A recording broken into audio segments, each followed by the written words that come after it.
ഇത് നിങ്ങൾക്ക് വളരെയധികം യൂസ്ഫുൾ ആയിട്ടുള്ള ഒരു വീഡിയോ ആണ്. ചാനൽ സബ്സ്ക്രൈബ് ചെയ്യാത്തവരുണ്ടെങ്കിൽ ഒന്ന് സബ്സ്ക്രൈബ് ചെയ്തേക്കണേ. ഇതാണ് ഗോന്ദ് കത്തീറ. ധാരാളം ബെനിഫിറ്റ്സ് ഉള്ളൊരു റെസിനാണിത്. ഇത് ഒരു മരത്തിന്റെ കറ ഉണക്കിയിട്ടുള്ളതാണ്. ഇതൊരു കൂളിംഗ് ഏജന്റ് ആയതുകൊണ്ട് തന്നെ ഇത് കൂടുതലായിട്ടും സമ്മർ സീസണിലാണ് യൂസ് ചെയ്യുന്നത്. ശരീരം തണുക്കാനോ വയറ് തണുക്കാനൊക്കെ ഇത് നല്ലതാണ്. ഇതിനകത്ത് ധാരാളം ഫൈബർ, കാൽഷ്യം, മഗ്നീഷ്യം എല്ലാം അടങ്ങിയിട്ടുണ്ട്.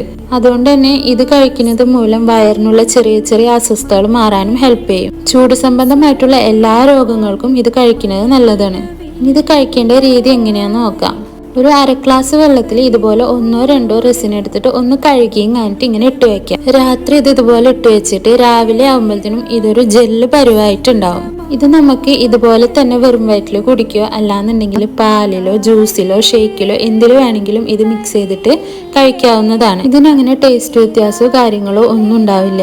ഗോന്ദ് കത്തീറയുടെ അതേ കളറിലും ആകൃതിയിലും ഉള്ളത് തന്നെയാണ് ആൽമണ്ട് ഗം എന്ന് പറയുന്നത്. രണ്ടിന്റെയും ബെനിഫിറ്റ്സ് തമ്മിൽ വ്യത്യാസമുണ്ട്. അതുകൊണ്ട് വാങ്ങുമ്പോൾ ഏതാണ് വേണ്ടതെന്ന് നോക്കിയിട്ട് വാങ്ങാം. നാട്ടിൽ ഇത് ആമസോണിൽ നിന്ന് നിങ്ങൾക്ക് വാങ്ങാവുന്നതാണ്. ഖത്തറിലെ സൂക്ക് വാക്കിഫിലെ ഈ ഒരു ഷോപ്പിൽ നിന്നാണ് കേട്ടോ ഞങ്ങൾ ഇത് വാങ്ങിയത്.